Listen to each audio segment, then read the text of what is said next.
si moi Dieu, je voudrais descendre l'épée sur mon peuple.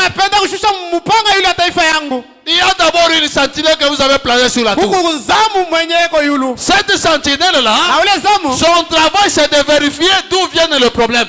D'où vient le danger. Et quand la sentinelle voit le danger, tout ce que la sentinelle peut faire, c'est informer le peuple. Mes frères et sœurs, il y a tel danger qui arrive. La sentinelle ne sera pas derrière les gens. Pourquoi tu n'es pas venu à l'église? Pourquoi tu ne vis pas la parole de Dieu?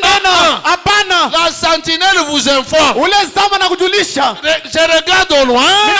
Il y a tel danger qui arrive. Attention, il y a tel danger qui arrive. Et la sentinelle vous informe.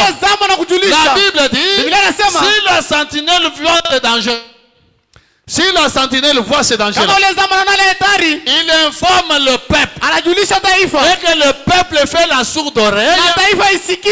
La Bible dit, cette personne-là, il va mourir à cause de son iniquité. Mais si la sentinelle voit le danger, il n'informe pas, cette personne va mourir. Mais il mourra d'abord pour son iniquité. Mais la sentinelle qui a vu le danger, qui n'a pas informé, on va lui demander le sang de celui qui est mort. C'est pourquoi la sentinelle de l'âge a sonné la trompette.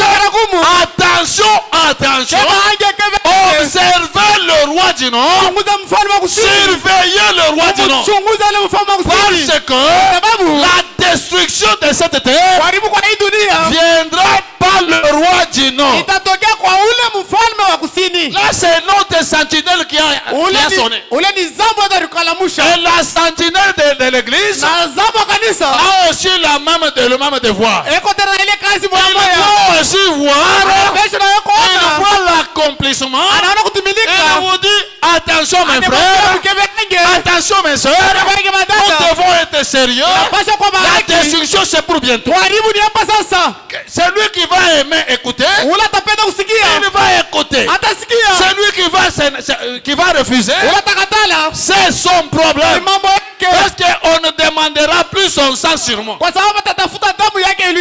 je me lave les mains. Celui qui veut continuer dans sa vie, il continue. Comme la Bible dit que celui qui est souillé s'essuie encore. Nous sommes arrivés à ce point là. Là où celui qui est souillé s'essuie. Et celui qui est sanctifié se sanctifie encore. Ce n'est plus le temps de dorloter les gens. C'est le temps où chacun doit s'examiner vis-à-vis de la parole. Ce n'est plus le temps de s'imiter. Parce que les 5 visions c'était accompli du vivant de Frère Branham. Et il ne restait que la 6e et la 5e. La 6e et la 7e vision. Et je vous avais même lu le mardi, montrant comment ces visions se sont accomplies. Lisons le frère Branham. Il dit ceci. Nous sommes dans la prédication. Une conférence prêchée le 25 novembre 1960. Prêché le 25 novembre 1960. Frère Branham dit ceci. Eh bien, il y a eu 7 événements dont l'accomplissement a été annoncé. 5 d'entre eux se sont déjà accomplis. Donc les 5 premiers là-bas se sont déjà accomplis. Des vivants de Frère Branham. Il continue. Il en reste 2 qui doivent s'accomplir. Et les 2 qui doivent s'accomplir, ce sont les 2 qui sont en bas. La femme en violet et la destruction des États-Unis et du monde. Paragraphe 6 de la même prédication. Frère Branham dit, il arrivera avant la fin de temps qu'une grande femme se lèvera aux États-Unis, car les États-Unis s'identifient à une femme. Elle se lèvera soit pour être présidente, soit peut-être que cette femme, peut-être que cette femme belle et attrayante sera l'église catholique, mais elle a un cœur cruel. Elle conduira la nation dans la pollution.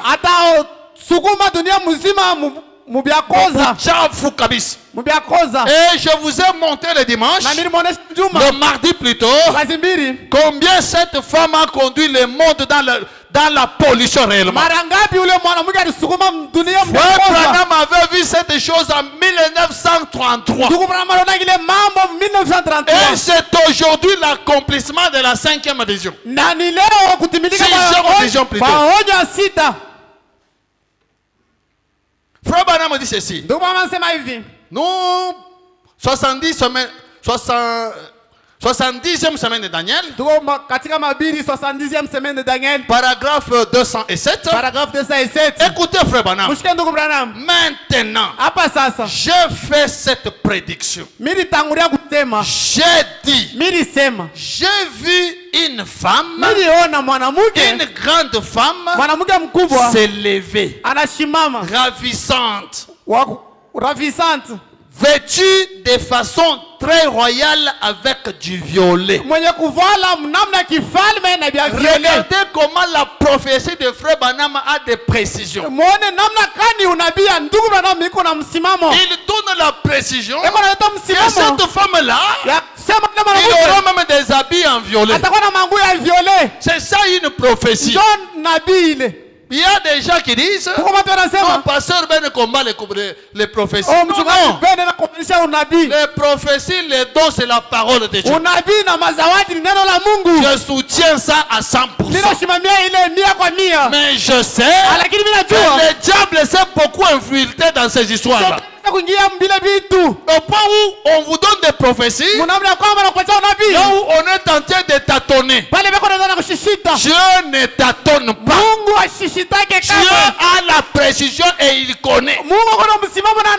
Je me souviens à l'époque de Frère Branham, un jour une personne est venue devant Frère Branham. La personne arrive et Frère Branham commence le discernement. Frère Branham lui dit, madame, toi, je sais, tu es sur telle avenue, tu as tel problème dans ta vie, tu habites telle avenue, à tel numéro. La dame dit que c'est la vérité. Il y avait son voisin qui était à ses côtés.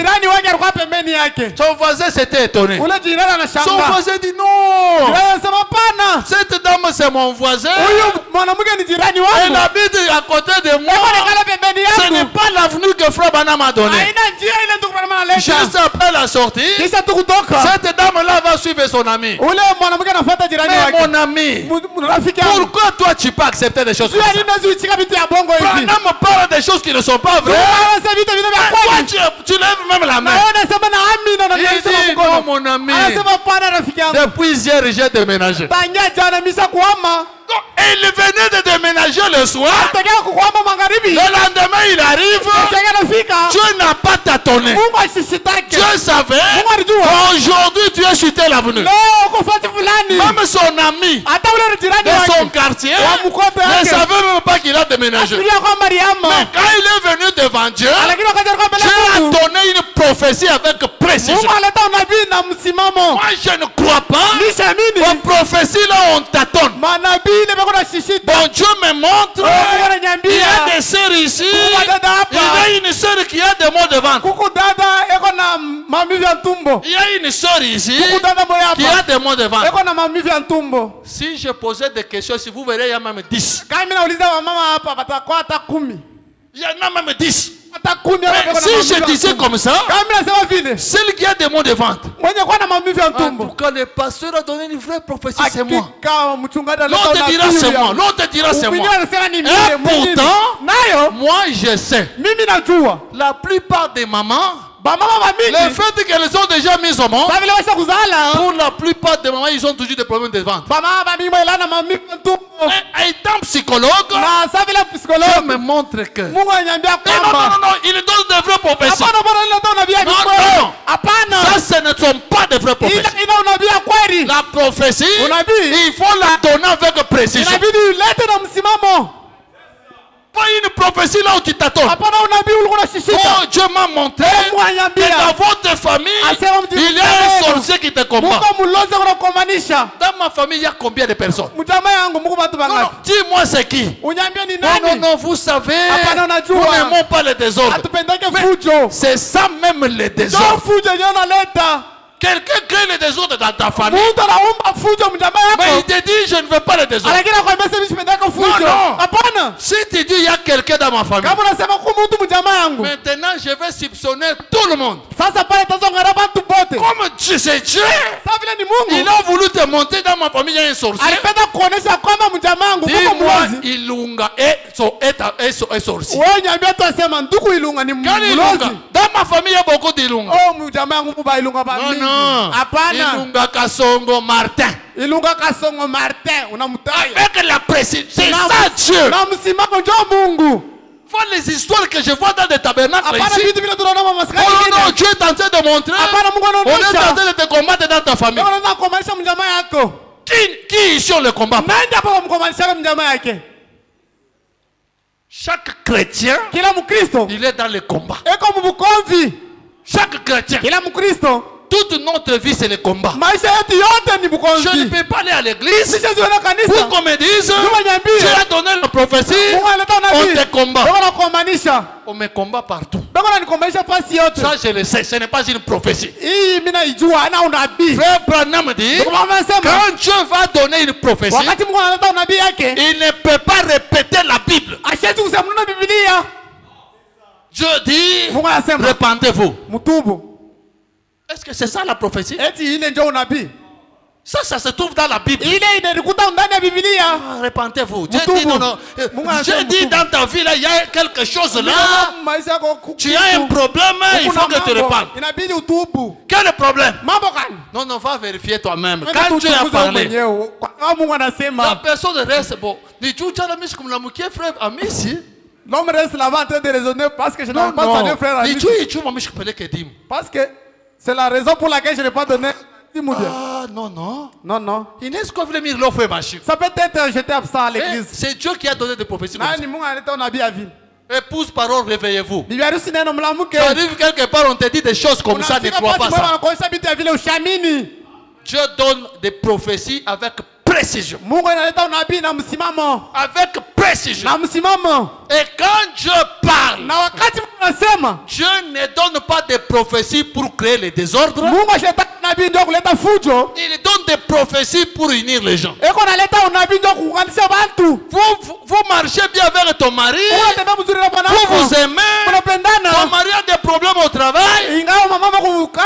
Ton mari a cru le message à l'épouse parole. Toi la femme, tu refuses de croire. Tu es contre le pasteur. Mais maintenant, pour bien te détruire, frère, tu sais pourquoi ta femme là-bas est contre moi? Notre Dieu parle. Hein? Tu vois pourquoi tes activités ne marchent pas? C'est ta femme. Dieu parle, il est chikou. La nuit. Je me suis réveillé, elle ne se réveille pas. Tu trouves comme si tu as trouvé un élément réel. Et on te crée des problèmes dans le foyer. Au nom de Dieu. Non. Si Dieu donne une prophétie, il a déjà la solution. Si il sait que ton épouse est sorcière, Dieu a montré que ton épouse est sorcière. Maintenant que je fasse quoi? Dans nos prophéties là, attention avec lui. Et ça c'est une prophétie. Donc on te dit, ayez peur d'un sorcier.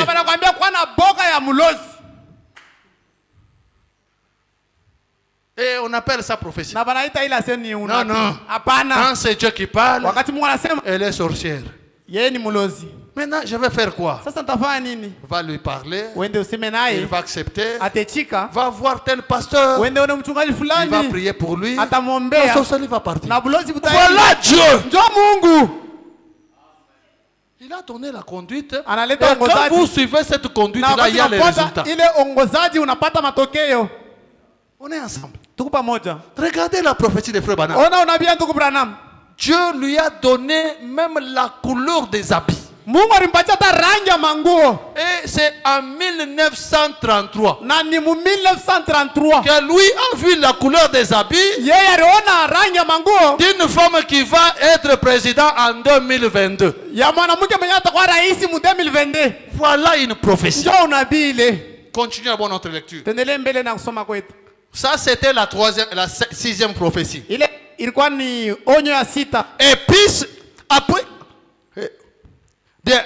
puis après cela, donc après la cinquième vision, puis après cela, je me suis retourné, j'ai regardé et j'ai vu les États-Unis brûler comme un tas de braise. Les rochers avaient éclaté et ça brûlait comme un brasier de briche. Quelque chose était enflammé. Je regardais et aussi loin que je pouvais voir, elle avait été pulvérisée. Alors la vision m'a quitté. Et voilà la septième vision. Donc, Frère Branham a vu que juste après cette femme-là en violet, et la septième vision qu'il a vue, il a regardé aux États-Unis. Il a vu que les États-Unis étaient en feu. On avait bombardé les États-Unis. Et il n'y avait que du feu. Il y avait le feu partout. Il y avait la fumée.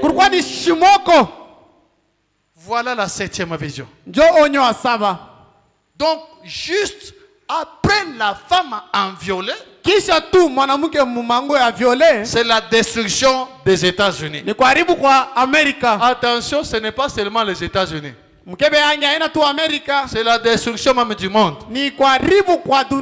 Dans ici, Frère Branham est tenté de citer seulement les États-Unis, mais dans les citernes crevassées, il donne maintenant la précision que ce n'est pas seulement les États-Unis qui l'avaient vu, c'est toute la terre. Nous sommes dans des citernes crevassées,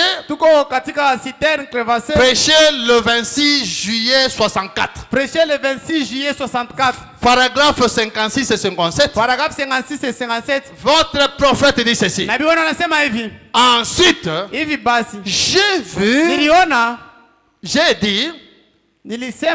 j'ai vu une femme s'élever aux États-Unis comme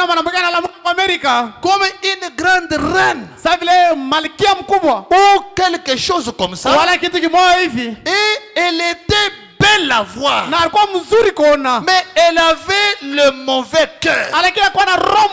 Et elle a entraîné la nation,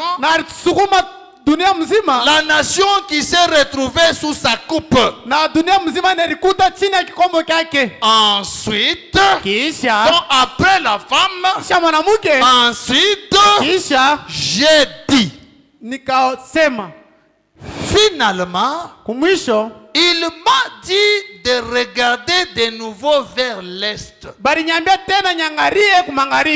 à ce moment-là, j'ai vu, on dirait que le monde avait explosé. cette femme, elle a vu le monde exploser. Tout ce qu'il y avait, à perte de vue. Donc, tu vois, quand tu regardes tout ce que tu peux voir, tout ce qu'il y avait à perte de vue, c'était des bouts de bois. Tu me parles d'Amichi. Donc, tellement qu'il y avait l'explosion, quand il a regardé sur la terre, il n'a vu que des bouts de bois. Tout c'était des bouts de bois et des rochers fumants qui avaient été projetés de la terre sous les coups d'une explosion. Donc la terre avait explosé. Après la femme en violet, c'est la terre qui explose. Et la terre explose comment? C'est pourquoi Frère Branham dit, observez le roi du Nord. Le roi du Nord, c'est la Russie.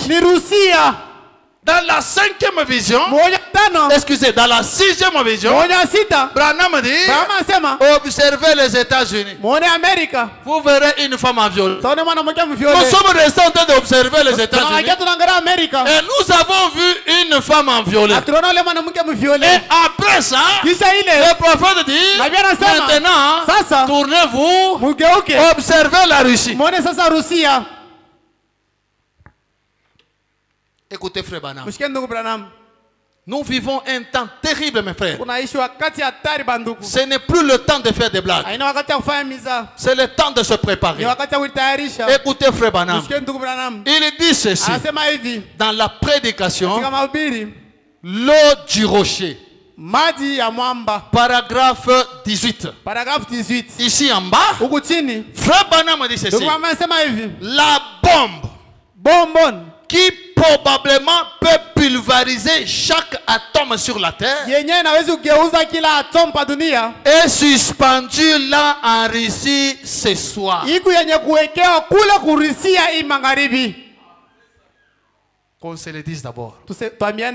Quand Frère Branham était vivant, est-ce que Satan était là? Il n'y en avait pas. C'est pourquoi je vous ai dit, même le jeudi, un prophète peut parler des choses futures, mais il utilise le présent.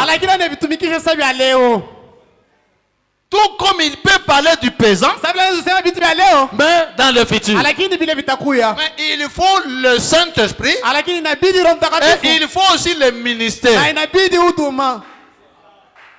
Frère Branham savait, ou Dieu savait. C'est pourquoi il a placé des ministères dans l'église. Et vous allez trouver d'autres personnes. Pas ministère Yakajika. Le ministère pourquoi? Non, suivons seulement les bandes. Oh, nous allons suivre seulement les bandes. Pour taper pas bande, tu vas compliquer à comprendre qui. Tu vas suivre les bandes, ça va te compliquer. Les bandes ici de Frère Branham, ça un ministère. Non, ma bande a vous t'envoyez, vous n'êtes pas cool. Tu vas scier. Tu vas écouter ici, il dit autre chose, il arrive là-bas, il se contredit. Mais je ne comprends rien. Il faut un ministère. Sans le ministère, c'est le chaos. Ça, c'est l'ordre de Dieu. Dans l'âge, il a envoyé un prophète. Écoutez votre prophète là. Les gens qui disent, oh non, vous savez, nous on doit écouter seulement le prophète. Ok, c'est bien. Mais maintenant, écoutez ce que ton prophète l'a dit. Moi seulement le prophète. Ok, je suis d'accord, écoute seulement le prophète. Maintenant, écoute ce que le prophète l'a dit. Nous sommes dans l'exposé des âges. Page 149. Ici en bas. Votre prophète dit ceci. Nous retrouvons exactement le même modèle dans chaque âge. Voilà pourquoi la lumière vient à travers un messager donné par Dieu dans une certaine région. Donc le message ne vient que par le messager. Dans une certaine région. Ensuite, à partir de ce messager, la lumière se répand à travers les ministères d'autres personnes qui ont été fidèlement enseignées. Si tu crois, frère Banama, tu dois croire que la lumière vient à un seul messager. Et à partir de ce messager, la lumière se répand au ministère. Pas directement aux croyants, mais au ministère. Quel ministère? Des gens qui ont été fidèlement enseignés. Et les gens qui ont été enseignés, ils savent qu'on ne juge pas un prophète. Un prophète reste un prophète. Un prophète, on ne discute pas avec lui. Imaginez-vous les gens de l'époque d'Ésaïe, s'ils avaient suivi Ésaïe, Ésaïe leur dit, un fils nous est né. Quoi? Un fils nous est né. Et quoi? Comme nous savons aujourd'hui des gens, non, telle chose est révélée. Montre-moi ça. Esaïe. Un fils nous est né. Et quoi? Il est où? Non, je ne sais pas. C'est pourquoi quand frère Banam dit, quand les 7 tonnerres seront révélés, vous connaissez le nom de votre Jésus. C'est ce qu'il a dit. On vient maintenant lui poser la question. Quel est le nom nouveau de Jésus? Je ne sais pas. Maintenant, quelqu'un était venu me voir. Non, pasteur, tu dois trouver le nom. C'est moi, je ne sais pas. Vous voulez nous faire nini? Oh non, Branham me dit. Oui, c'est ça qu'il a dit. Mais je ne sais pas. Même Branham lui m'a dit je ne sais pas. Même Esaïe, à l'époque là, si on pouvait lui dire, tu nous as dit, un fils nous est né. Donc il est né ce matin. Il est né où? Esaïe lui-même n'allait même pas trouver cet enfant-là. Mais comme c'était la bouche de Dieu, il ouvre seulement la bouche, les mots sortent. Esaïe, explique-nous. Il ne sait même pas expliquer ce qu'il a dit. On ne discute pas avec un prophète.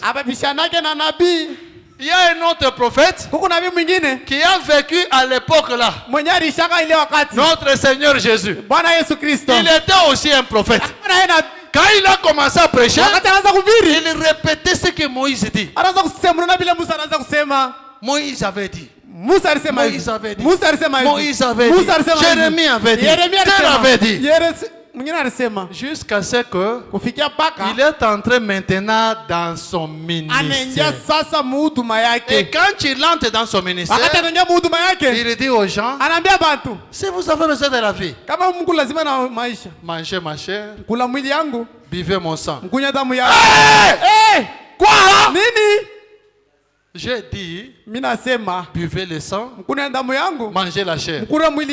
Ça, ramenons ça à la Bible. C'est là ils avaient que la Bible. La Bible qu'ils avaient, c'est ce que Moïse avait dit. Ramenons ça à la Bible. Ramenons ça à la Bible. Qu'est-ce que Moïse a dit? Moïse a dit, ne mangez pas la chair. Oui, dit, mangez la chair. Il a commis l'erreur. Corrigeons. On ne corrige pas un prophète. Un Africain ou un prophète. Il n'est pas ton ami. Corrigeons. Ils ont corrigé. Ils ont même abandonné le tabernacle. Les gens qui étaient de ce tabernacle, quand ils prêchaient ce que le prophète avait dit, ce que Moïse avait dit là, tout le monde était dans le tabernacle de Jésus. Mais quand Jésus a largué son message, moi, baigné Mounachiki, hein? Tous vous avez entendu. J'ai des citations, regardez. Ce qu'il a dit, c'est pas vrai. Ils ont quitté le tabernacle, ils ont quitté Jésus tabernacle. Ils sont rentrés chez les pharisiens, chez les sadducéens. Non, nous aimons seulement Moïse. C'était une grande église. Hein? Mais Jésus est resté avec 12 personnes. Jésus n'a même pas cherché comment. Vous savez, vous ne partez pas. Je vais vous expliquer. Il regarde. Bien. Vous faites quoi ici? C'est quoi? Mais les amis sont partis. Pierre prend la parole. À qui d'autre irions-nous? C'est toi qui as les paroles de la vie. C'était Dieu dans la chair humaine. Dieu dans la chair humaine a des paroles de la vie. Tu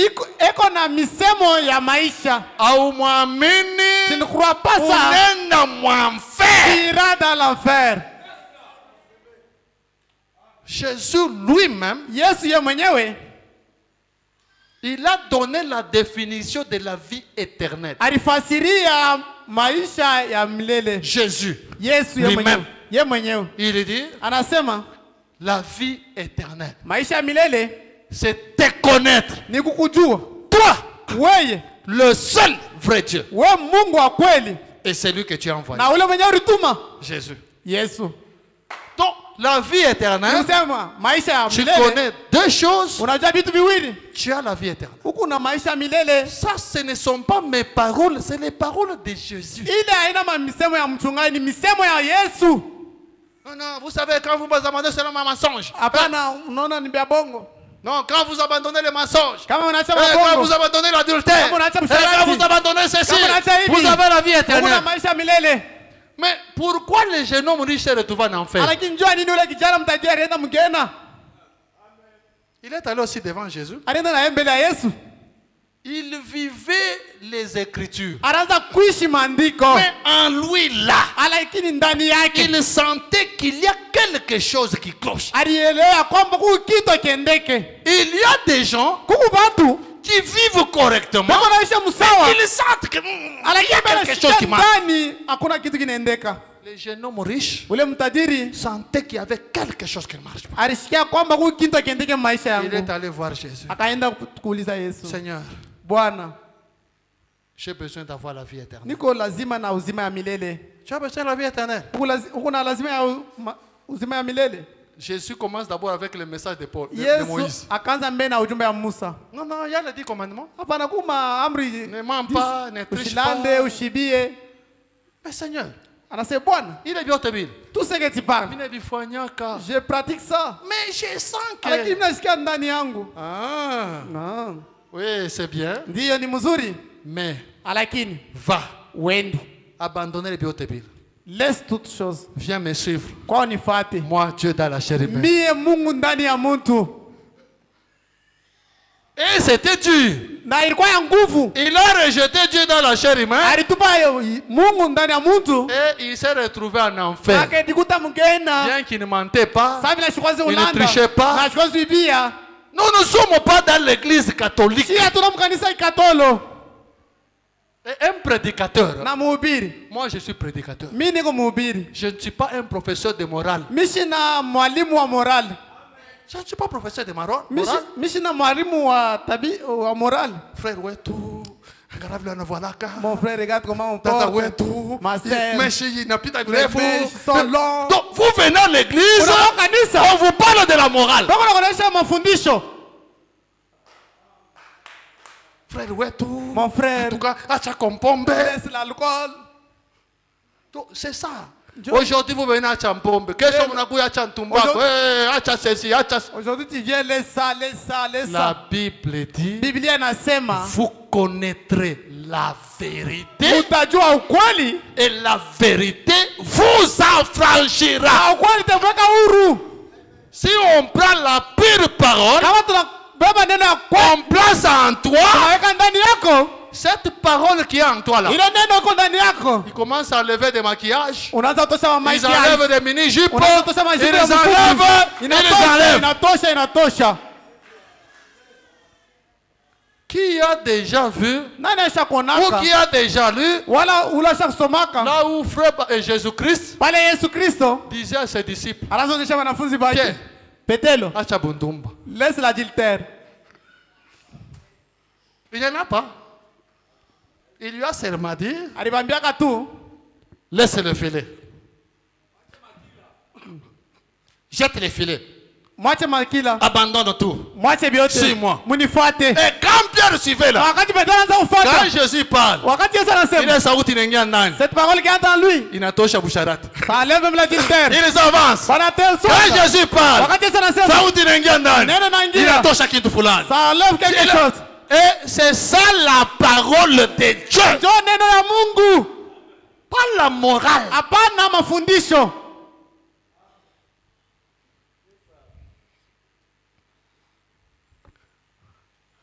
Vous savez. Oh là là. Bon, lisons d'abord frère Branham. Comme je sens que l'esprit veut qu'on parle d'abord de ça.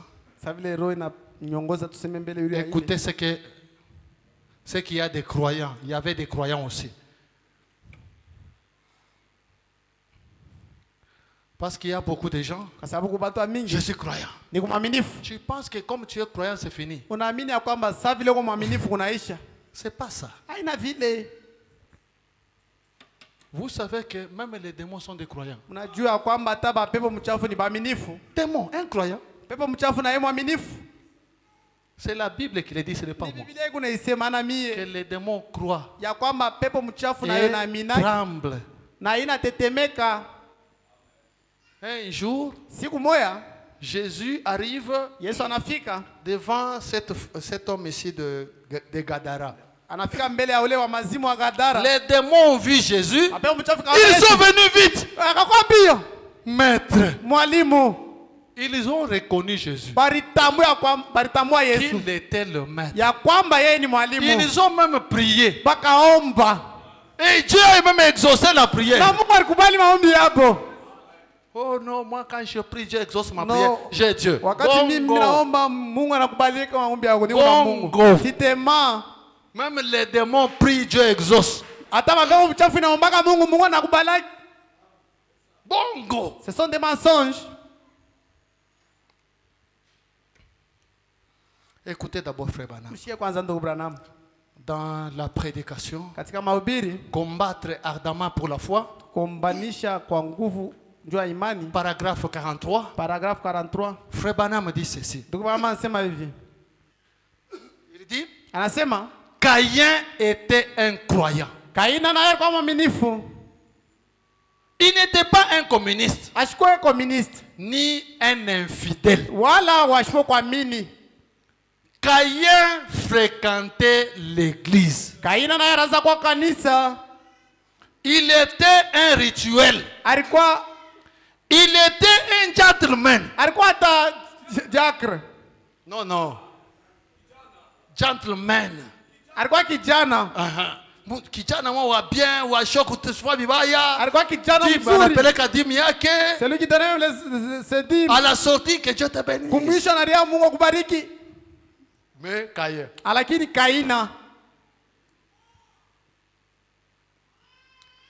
Mais il était perdu. Branham dit, il y en aura beaucoup au jugement. Ils seront nombreux. Des gens qui fréquentent l'église.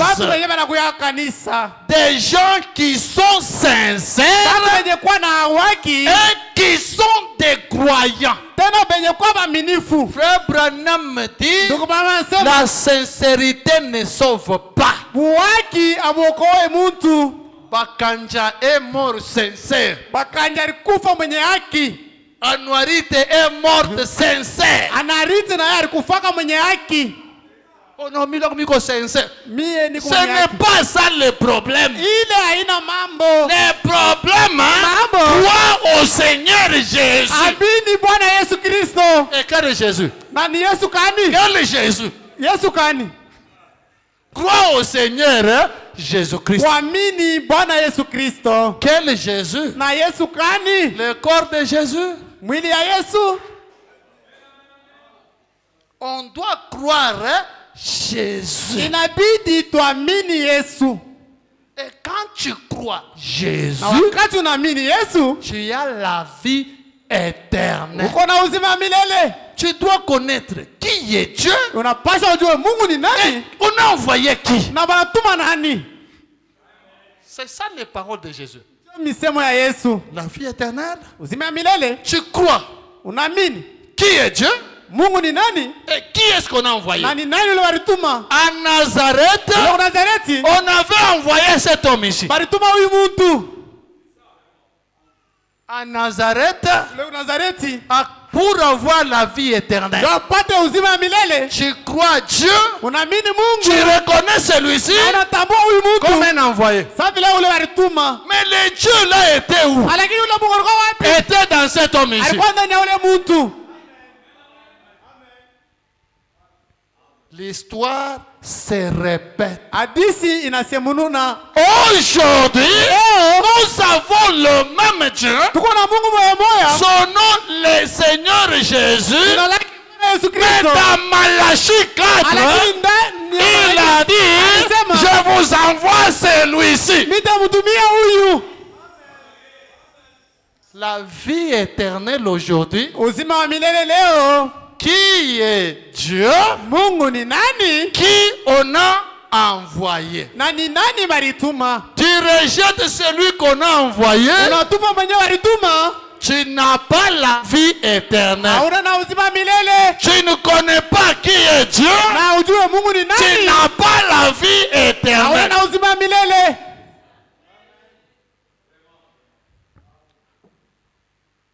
Regardez, quand Jésus a posé la question à Pierre, ces gens ici, ils disent que je suis qui?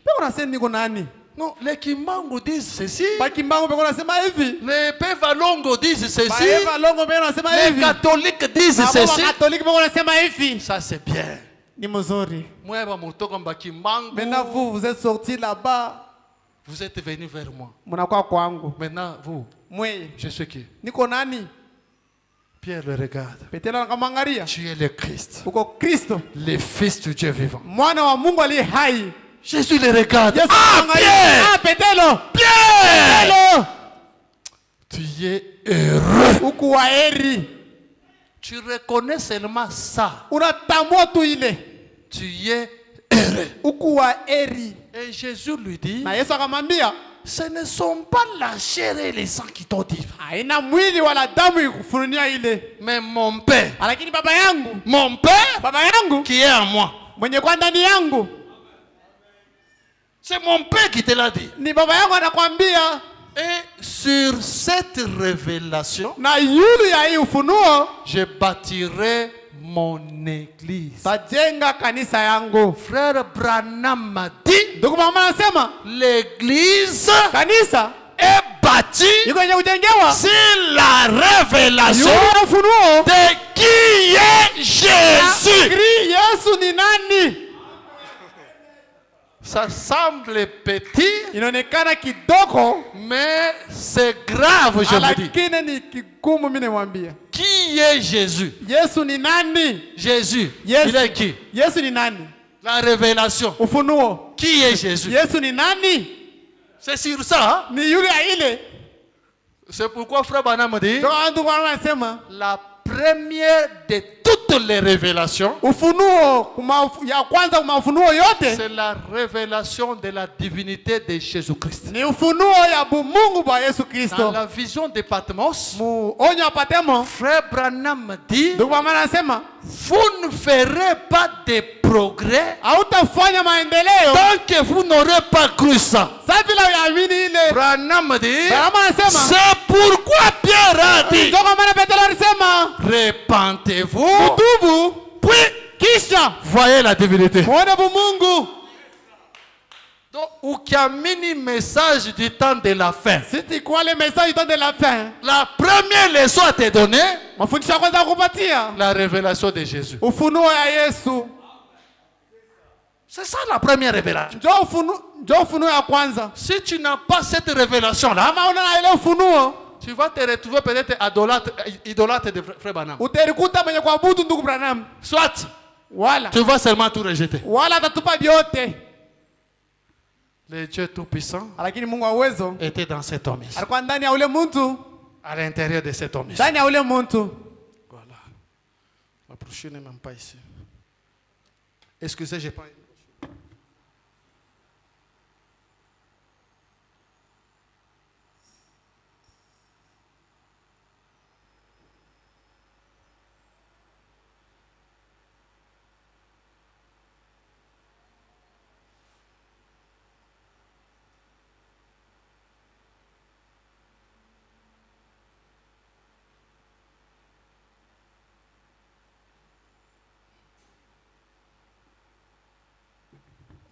Excusez, la brochure n'est pas ici.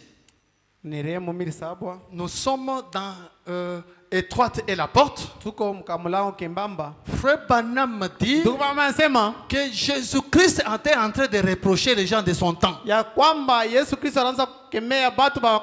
Ces gens-là disaient, nous ici, nous sommes les enfants d'Abraham. Toi tu es un homme. Tu te fais Dieu. Et Jésus le dit, mais votre père Abraham, quand il a vu mon jour, il s'est réjoui. Branham dit, Jésus les a dit, quand votre père m'a vu moi dans un autre corps, il s'est réjoui. Chez Abraham, c'était Jésus-Christ dans un autre corps. Ce n'était pas ce corps ici.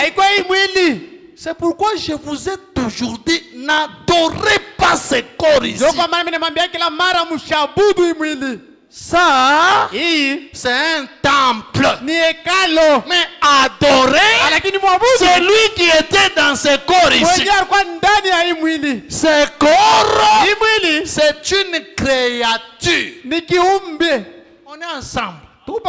Maman, on est ensemble. Ce corps de Jésus, on avait créé ça. Quand on adorait Yesu, si tu adores ce corps, on a quoi idolâtre? Tu deviens un idolâtre.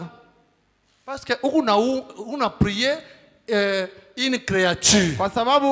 Parce que tu adores une créature. Le Dieu Tout-Puissant, il a existé dans l'éternité. Branham dit là-bas, il n'était même pas Dieu. Il était El Elohim. Parce que ce temps-là, il n'y avait pas quelqu'un qui pouvait l'adorer. Parce que Dieu, c'était un objet d'adoration. Mais lui, il n'y avait personne pour l'adorer. Alors, le Dieu Tout-Puissant, il s'est condensé. Il s'est comprimé. Et la première forme visible que Dieu a prise, c'était la forme de la colonne de feu. Et quand il a pris cette forme, il a commencé à parler. Que les anges soient. Les anges étaient là. Et c'est comme ça que Dieu a commencé la création. Un jour, c'est Dieu, la créateur, devait aller visiter Abraham. Il a pris la poussière de la terre. Il a formé un corps. Il est entré dedans. Il est allé chez Abraham. Abraham a adoré. Abraham n'a pas adoré le corps. Il a adoré celui qui était dans le corps. Et aujourd'hui, nous n'adorons pas le corps. Nous adorons celui qui est dans le corps. Et celui qui est dans ce corps, quand ce corps est mort et ressuscité, ce corps est allé dans le lieu très saint, a commencé l'intercession avec le sang. Mais celui qui était dans ce corps est descendu sur la terre. Il est allé rencontrer Saul. Et quand il a rencontré Saul, ce n'était pas ce corps, hein? Mais c'était Dieu. C'était Jésus. Quel Jésus? La colonne de feu. Saul le regarde, il voit la colonne de feu. Saul pose la question à la colonne de feu. Toi, colonne de feu, tu es qui? Je suis Jésus. Je croyais que c'est celui qui a des barbes. Mais maintenant, mes frères, quand vous voyez cette colonne de feu sur la photo ici, nous allons dire Jésus est où? Voilà la photo de Jésus, c'est la photo. La colonne de feu, c'est Jésus lui-même. C'est celui qui a conduit les enfants d'Israël. C'est celui qui était dans le buisson ardent. Moïse ne s'est pas agenouillé devant le buisson ardent. C'est la colonne de feu dans le buisson ardent. Et un jour, cette colonne de feu n'a pas le sang. Comme il fallait payer le prix, la colonne de feu a créé un corps. Il prend le corps, il place dans le sein de Marie.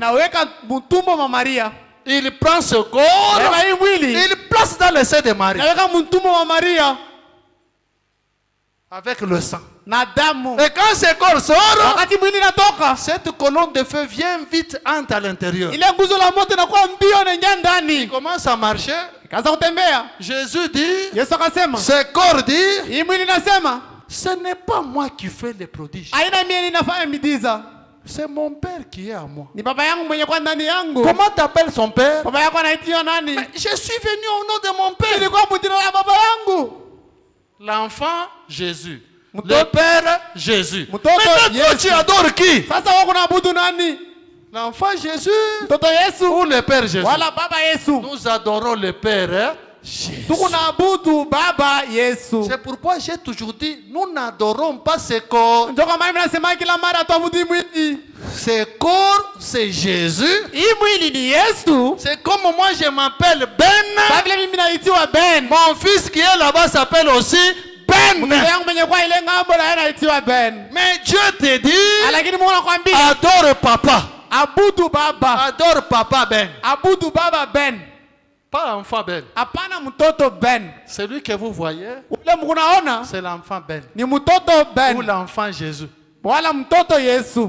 La Bible dit, personne n'a jamais vu Dieu.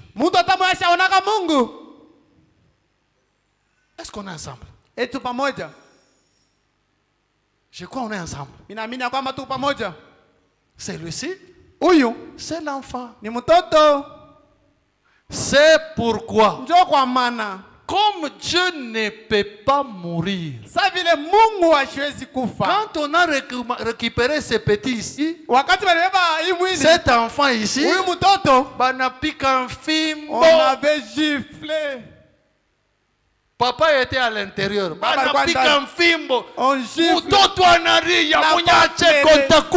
Pardonnez-moi, je dois mourir. Et vous pensez que c'est votre Dieu qui pleurait? C'est cet enfant qui pleurait.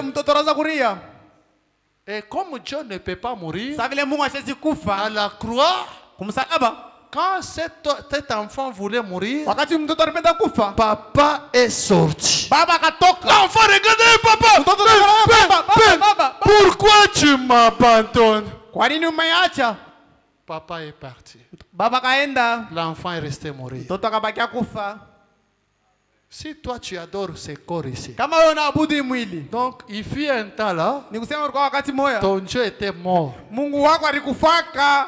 Pendant 3 jours, ton Dieu, maintenant, pendant ces 3 jours-là, on adorait qui?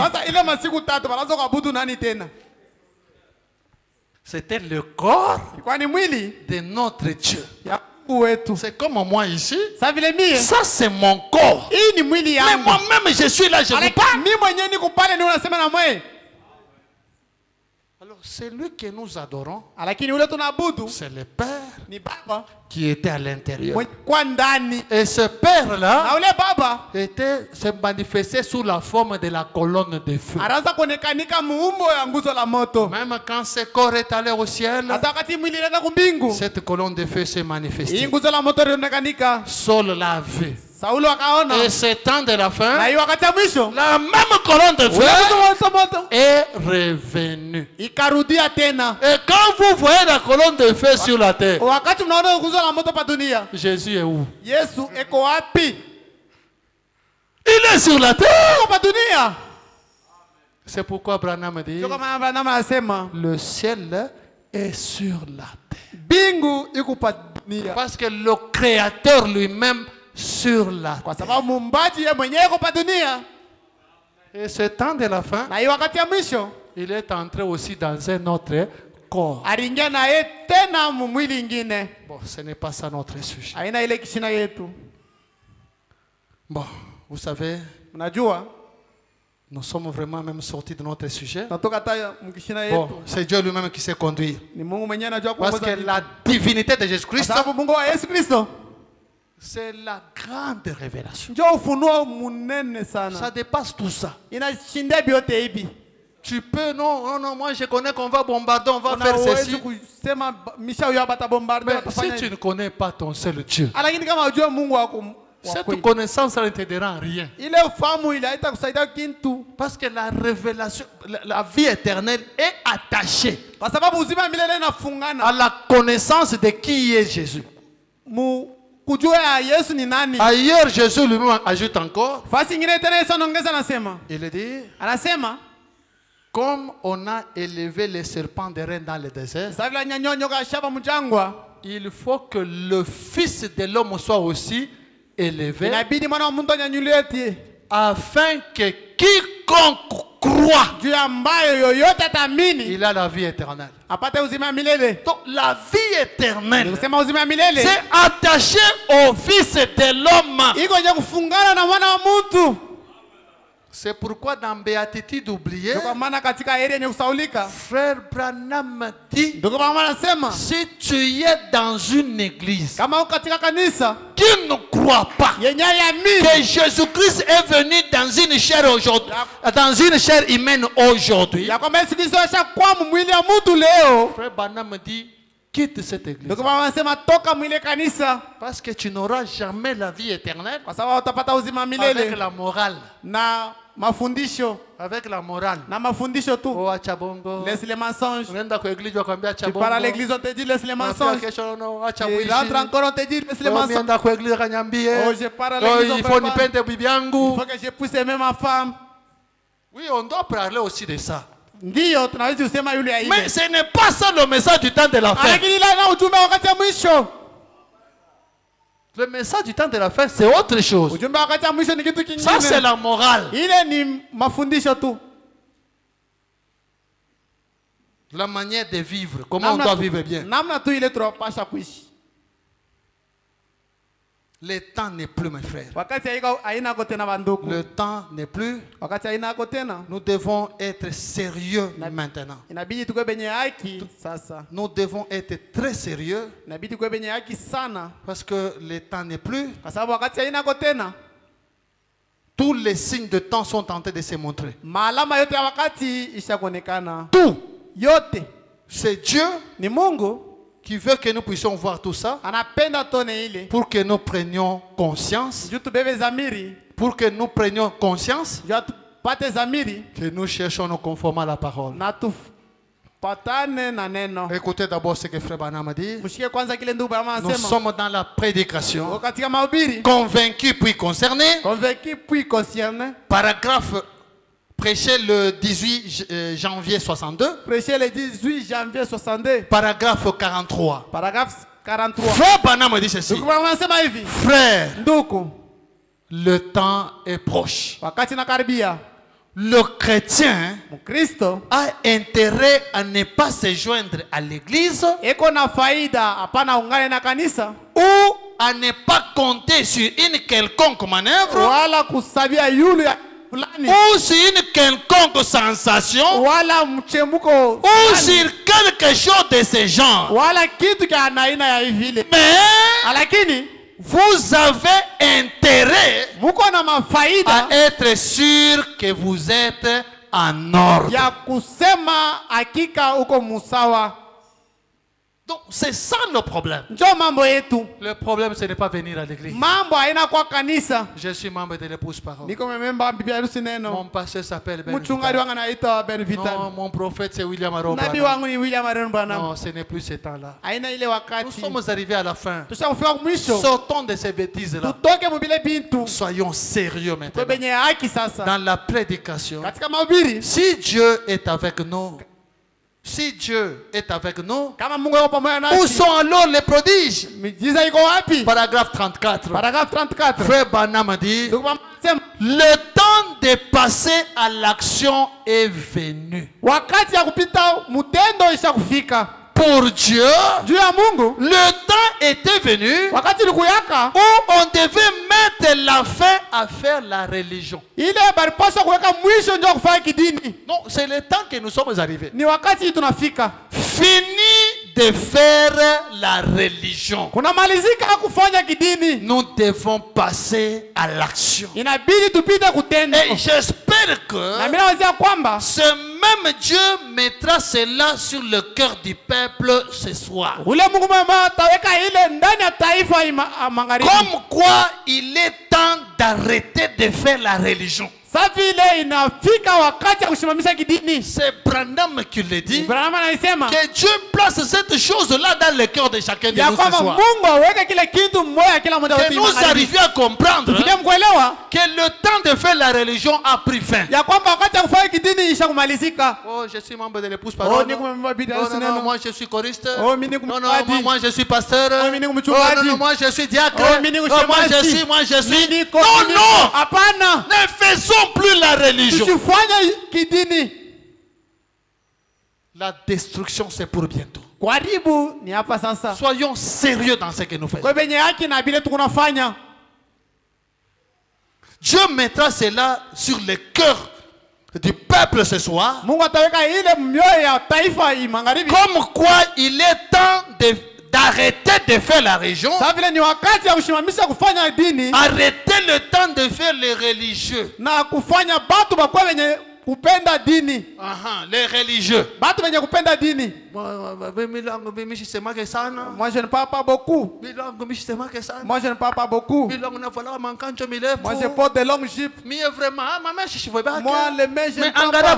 Mais regarde ceux qui ont des mèches.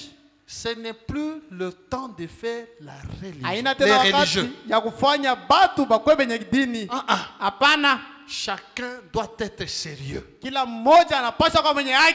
La sixième vision s'est accomplie. Nous nous approchons de la septième vision. Et cette vision, c'est pour bientôt que ça va s'accomplir. La destruction du monde, ce n'est plus pour longtemps. La Russie est déjà prête. A déjà toutes les armes possibles pour détruire le monde. La sentinelle de l'âge, il nous a averti. La sentinelle de l'église a averti. Si toi tu veux qu'on te voie saint, il n'y a pas de problème. On va te voir saint. Est-ce que Dieu te voit comme nous te voyons? Dieu te voit comme nous te voyons. Parce que c'est Dieu qui va prendre ses enfants. Dieu ne prendra pas le groupe. Dieu prendra l'individu. Si il n'y a que deux que Dieu prendra ici, s'il n'y a que deux que Dieu prendra ici, il faut que tu sois parmi les deux. Sortons de la religion. Soyons des chrétiens. Dans la prédication, un témoignage amer. Paragraphe 98, frère Banam dit. Pourquoi faites-vous la religion? Ça ne sert à rien de faire la religion. Ne jouez pas avec Dieu. Dieu n'est pas un jouet, il est Dieu. Pourquoi nous avons abandonné nos maisons ce soir et venir ici? On pouvait rester même à la maison se reposer. On a là la takulala. Tu dors même. Mais tu abandonnes tout. Tu viens ici. Mais tu continues à vivre, faire les religieux. Ce n'est plus ce temps-là. Ne cherche même pas à imiter quelqu'un d'autre. Toi, sois chrétien. Toi seul, sois chrétien. N'imite personne. C'est à ce niveau-là que nous sommes arrivés. N'imite personne. C'est le temps où chacun doit réfléchir sur sa voie. Chacun doit réfléchir sur sa voie pour savoir est-ce que il va partir ou il ne va pas partir. Dans la prédication, quand j'ai réfléchi à mes voix, paragraphe 27 et 28, frère Banam a dit ceci. Il dit, si Dieu a été miséricordieux au point de pardonner à un homme ses péchés et de lui donner la vie éternelle, ce dernier devrait être si révérencieux devant Dieu tous les jours de sa vie.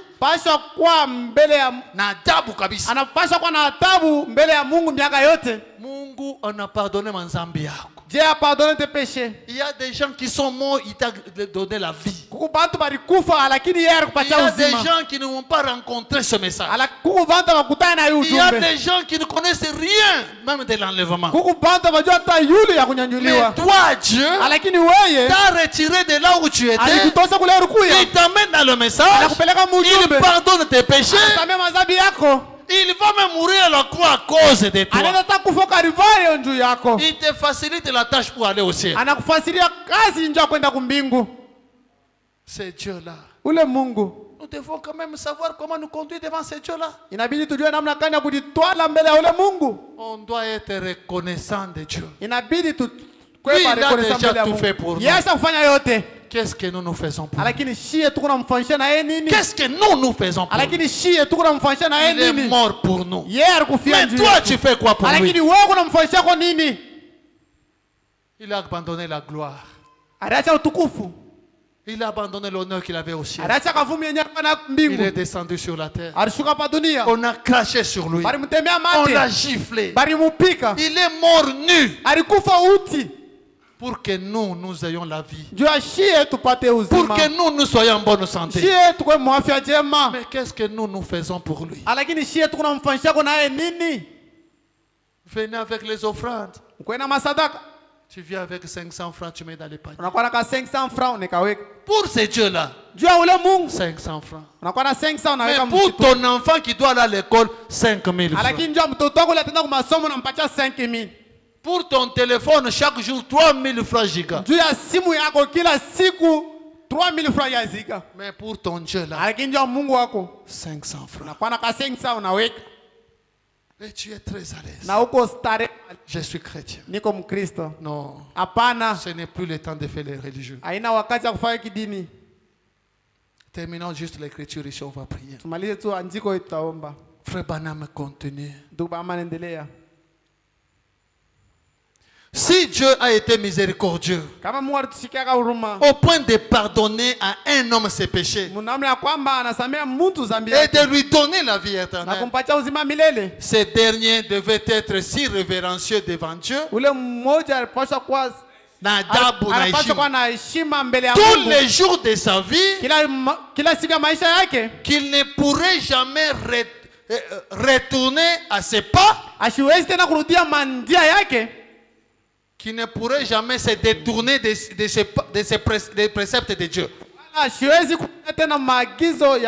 Frère Branham continue. Il devrait toujours marcher correctement devant Dieu. C'est comme ça qu'ils agisseraient. Branham continue. Il nous appartient à nous tous. Il nous appartient à nous tous. Il nous appartient à nous tous. Pendant que nous ne sommes pas en difficulté de chercher Dieu. Beaucoup de gens se souviennent de Dieu seulement quand il y a des difficultés. Comme en hébreu on dit.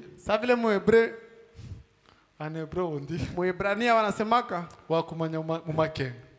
Donc c'est lui qu'on connaît seulement quand on souffre. Donc, quand tu souffres là tu le reconnais. Seigneur, mais quand il te bénit tu l'oublies. Il n'est pas bon d'attendre que nous soyons en difficulté pour alors chercher Dieu. C'est mieux de les chercher maintenant. En effet, il est écrit qu'il est un secours qui ne manque jamais en temps de détresse. On doit les chercher à tout moment. On doit chercher à le plaire. Chercher à le plaire. Chercher à faire quelque chose pour Dieu. Que le Seigneur bénisse.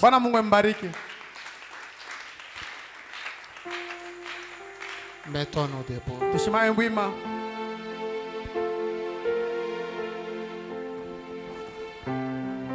Hosanna 73.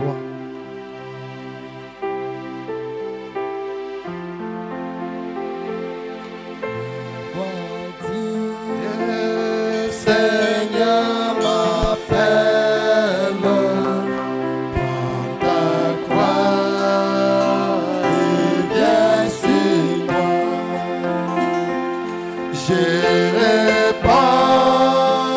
Sauveur fidèle,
Prions tous le Seigneur.